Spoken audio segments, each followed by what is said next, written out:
आ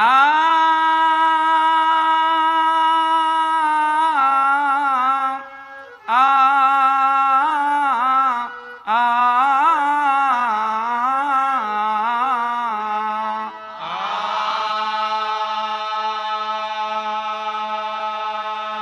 इतिहास पैगाम देता है सबको, इतिहास पैगाम देता है सबको, बीती बातों की कहानी बताता। स्वार्थ में मानो तो सब कुछ है भूला, डूबते को तिनका सहारा बनाता। राजपाट जिसकी उसी की दुहाई, धर्म के ठेकेदार वही कहाता। मानो तो मानो है सब कुछ पता है, फिर क्यों न आँखों से पर्दा हटाता।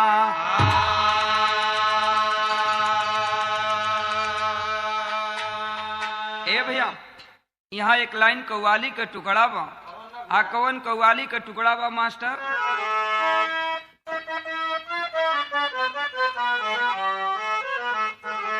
वाह वाह, यह कव्वाली का टुकड़ा दिहल गई कि अरे सब कुछ हमें, अब सब कुछ हमें अल्लाह के दिलवर ने दिया है। सब कुछ हमें अल्लाह के दिलवर ने दिया है, सब कुछ हमें अल्लाह के दिलवर ने दिया है, या सब कुछ हमें अल्लाह के दिलवर ने दिया है। तो सब कुछ हमें अल्लाह के दिलवर ने दिया है। सब कुछ हमें अल्लाह के दिलवर ने दिया है, सब कुछ हमें अल्लाह के दिलवर ने दिया है। अरे दिलवर ने दिया है, दिलवर ने दिया, अरे दिलवर ने दिया तो कुरियान मदीने के पैगंबर ने दिया है। कुरियान मदीने के पैगंबर ने दिया है, कुरियान मदीने या के पैगंबर ने दिया है। मगर गाने का भाव दिया गया कि हर डालियों के, अरे हर डालियों के फूल तो भंवरा ने लिया है। हर डालियों के फूल तो भंवरा ने लिया है, हर डालियों के फूल तो भंवरा ने लिया है, हर डालियों के फूल तो भंवरा ने लिया है। तो हर डालियों के फूल तो भंवरा ने लिया है। हर डालियों के फूल तो भंवरा ने लिया है, हर डालियों के फूल तो भंवरा ने लिया है। अरे भंवरा ने लिया है, भंवरा ने लिया, अरे भंवरा ने लिया, अरे भंवरा ने लिया तो भंवरा ने लिया। अब भंवरा को भी अधिकार तो माली ने दिया है। भंवरा को भी अधिकार तो माली ने दिया है, यो भंवरा को भी अधिकार तो माली ने दिया है, भंवरा को भी अधिकार तो माली ने दिया है। यहीं से कहानी की शुरुआत है कि सुनिए सुनाऊं दोस्तों एक अजीब कहानी। बाबर की बेटी बाबरी चढ़ी थी जवानी, बाबर बोला है बात बेटी सुन ले तू मेरी, जिसे पसंद कर ले शादी करूं तेरी। पिता की बात सुन बेटी जरा मुस्काई है, धीरे धीरे बातों पे गौर को जमाई है। तनी बात समझ ला भैया, कहानी एकदम साफ साफ समझ में चली आई। 1526 ईस्वी में जब बाबर अवध के किनारे उस पार आकर के डेरा लगा दिया, बाबर की चलती थी। नतीजा निकला क्या? कुछ दिन समय गुजरा, बाबर के एक लड़की जवना लड़की का नाम बाबरी बतावल गई, मगर भइल का भैया तनी से बढ़ के द मास्टर कि बीतल कुछ दीनावा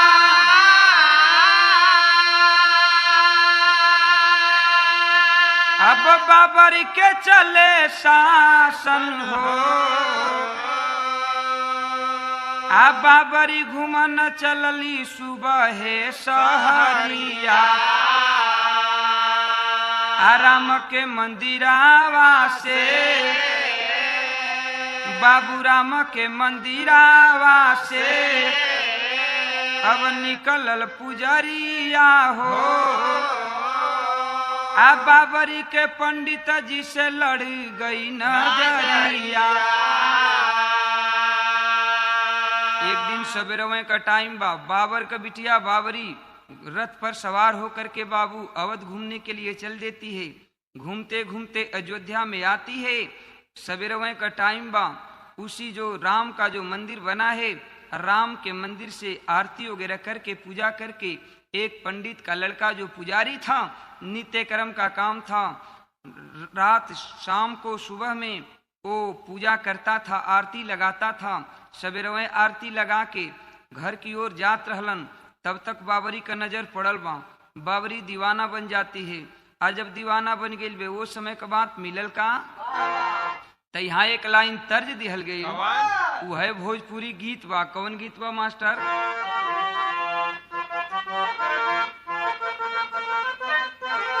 वाह वाह वाह वाह। है गीतिया का लाइन बाकी, कहत बानी कहत बानी कहत बानी कहत बानी, कहत बाड़ी भारत के जननवा रे, कहत बाड़ी भारत के जननवा रे, सजनवा हमार बड़ा लहरी, कहत बाड़ी भारत के जननवा रे, सजनवा हमार बड़ा लहरी। बहुत बड़ी भारत के जननवा रे, सजनवा हमार बड़ा लहरी। आज बाबर का बिटिया बाबरी वो पंडित जी के लड़का से वो बात कहले बे, का कहले बे कि कहत बाड़ी राजा के बबुनिया हो, कहत बाड़ी राजा के बबुनिया हो, जवनिया संभाल चल बबुआ, कहत बाड़ी राजा के बबुनिया हो, जवनिया संभाल चल बबुआ, बहुत बड़ी राजा के बबुनिया हो, जवनिया संभाल चल बबुआ। अरे का कहीं बात कुछ कहलो ना जाला, का कहीं बात पूछा कहलो न जाला, का कहीं बात पूछा कहलो न जाला, कहला बिना हमके रहलो न जाला, कहला बिना हमके रहलो न जाला, कहला बिना हमके रहलो न जाला, हमके हो हमके बनाला दुल्हनिया हो, हमके बनाला दुल्हनिया हो, जवनिया संभाल चल बबुआ, हमके बनाला दुल्हनिया हो, जवनिया संभाल चल बबुआ, जियो भैया जियो। बनाला दुल्हनिया हो, जवनिया संभाल चल बबुआ। लड़की कहती है बाबरी उस लड़का से कि ये लड़का, मैं तुमसे प्रेम करना चाहती हूँ, तुम प्रेम करो मुझसे।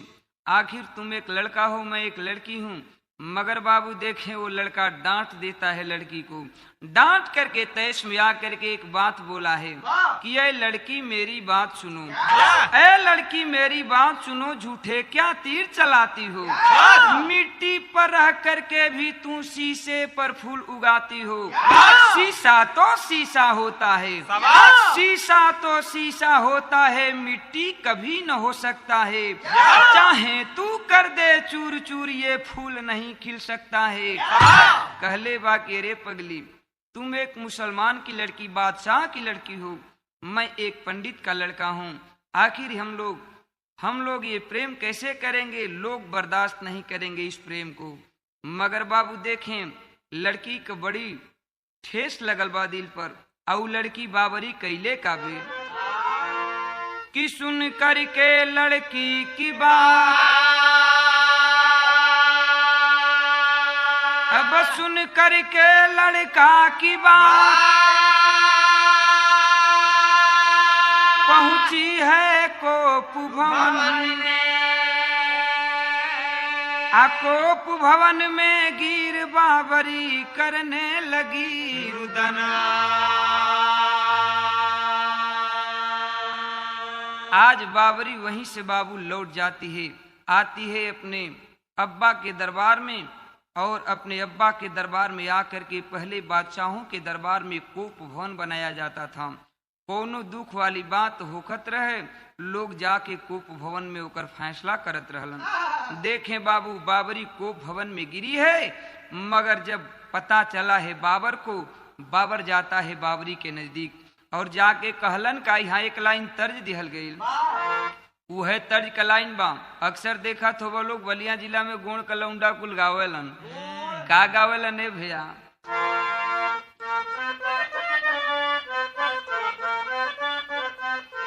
वह गावेलन की काली माई हो, अरे काली माई हो तो नहीं के भहुआ लीला,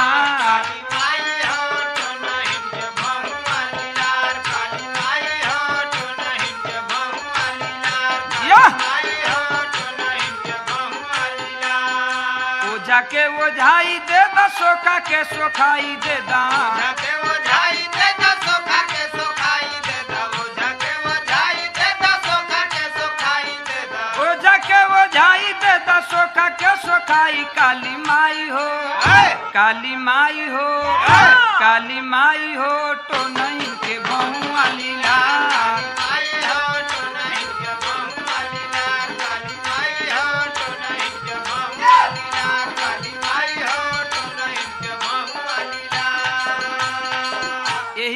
का रांची वाली जो नहीं भटवा पर आवे लिसन, जे के लोग शोकना शोकनी कहलन, ऊ रांची वाली गीतिया गावे लिसन। का गावे लिसन की दैया मैया गे, अरे दैया मैया गे हम ना जइबे भाटा पे कमाए, दैया मैया गे हम ना जइबे भाटा पे कमाए, दैया मैया गे हम ना जइबे भाटा पे कमाए।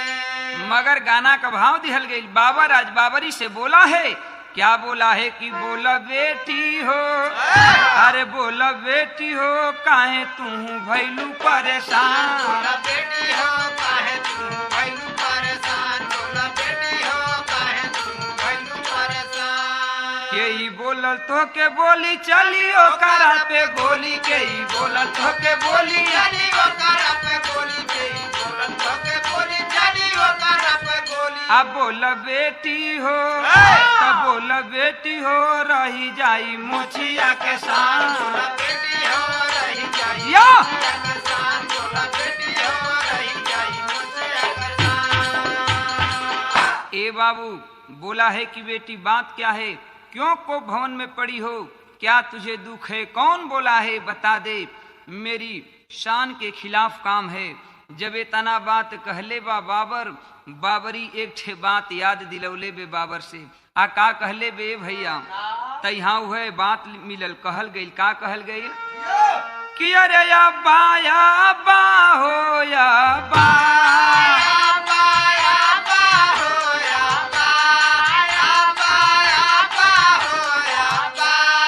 आबा हो शादी वाली बतिया, अब आबा हो शादी वाली बतिया, काहे भूलला हो या बा हो शादी वाली बतिया, काहे भूलला हो या बा, हो शादी वाली बतिया, काहे भूलला हो या बा।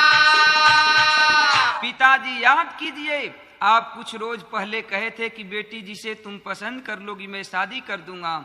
आज वही बात, शादी वाली बात याद कीजिए। बाबर बोला है कि क्या बात है बेटी, बताओ किसे पसंद कर चुकी हो। वो समय बाबरी बतावत में यहाँ टेरी का बात दिहल गई, तनी से बढ़ के दा। कहना बा कि अरे दुल्हनिया हम पुजारी के बनब, अब दुल्हनिया हम पुजारी के बनब, बाबरी रो रो कहली बाबर से बचनिया।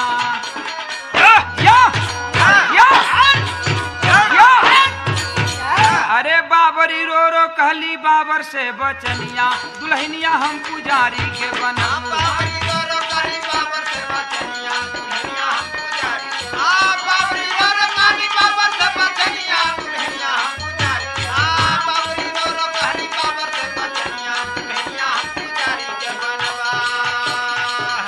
बाबूजी देखें, जब बाबर इस बात को सुना है, आज उस लड़का के पुजारी के यहाँ पत्र लिख रहा है, वो समय का बात लिहल गई का कि सुनी कर के बतिया बाबर अब लिखेलन पतिया बाबू, अदेलन सिपाही भेजवा, राजा क चिट्ठी पढ़ी चललन पुजारी बबुआ, बाबर तबा कहेलन सुनाय। वो लड़का आया है बाबर के दरबार में, हाथ जोड़कर बोला है कि महाराज मैं तो शादी करने के लिए तैयार हूँ, मगर धर्म के ठेकेदार इस बात को बर्दाश्त नहीं कर पाएंगे। बाबर बोला है कि बेटा तुम शादी करो, जो कुछ होगा मैं देख लूंगा। अपने ही दरबार में हिंदू और मुस्लिम दोनों धर्म के मुताबिक आज बाबर उस लड़का का शादी कर दिया अपनी बिटिया के साथ।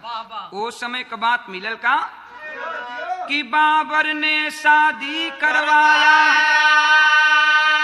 अरे अपने ही दरबार, बाबरी को लेकर लड़का चला है अपने द्वार। आज बाबर दुल्हन के रूप में बाबू जा रही है। देखें आज नैहर को छोड़ करके पीहर की ओर जाती है, दुल्हन बन के चलल बे वो लड़का के साथे। आज जब लड़का के साथे चलल बे वो समय के बात तनी और बढ़ के दाल वाली बात।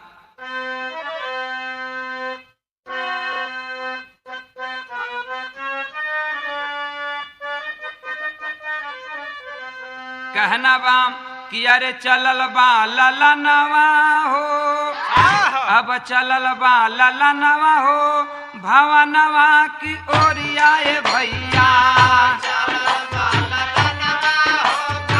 भवनवा की ओरियाए भैया,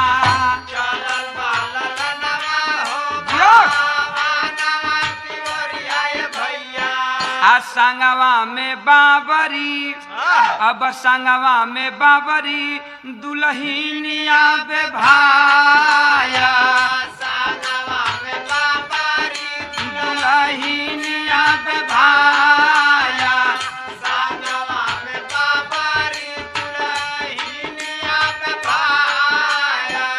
धीरे धीरे बबुआ पहुँचलन है घरवाए भैया, धीरे धीरे बाबुआ पहुँचलन है घरवाए भैया, धीरे धीरे बाबुआ पहुँचलन है घरवाए भैया। गौआ के लोग देखे, अब गौआ के लोग देखे आँखिया पसार,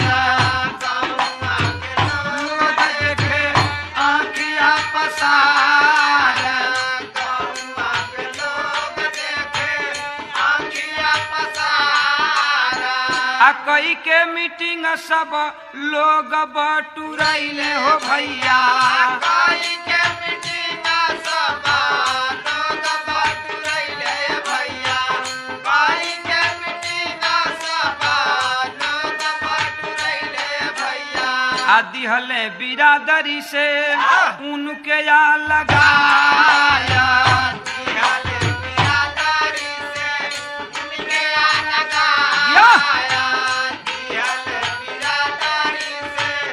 उनके या लगाया,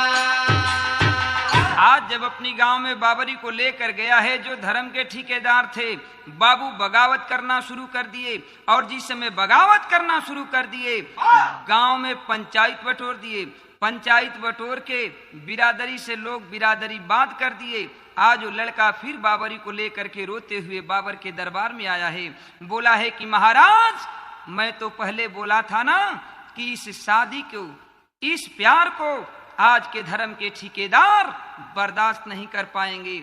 जब इतना बात बाबर सुन ले बाबू देखें, आखिर जा करके क्रोध में आकर के उस मंदिर में ताला लगवा दिया। आज जब ताला मंदिर में लग गई, आज वही बाबर के दरबार में उ ब्राह्मण के लड़का रहत बटे।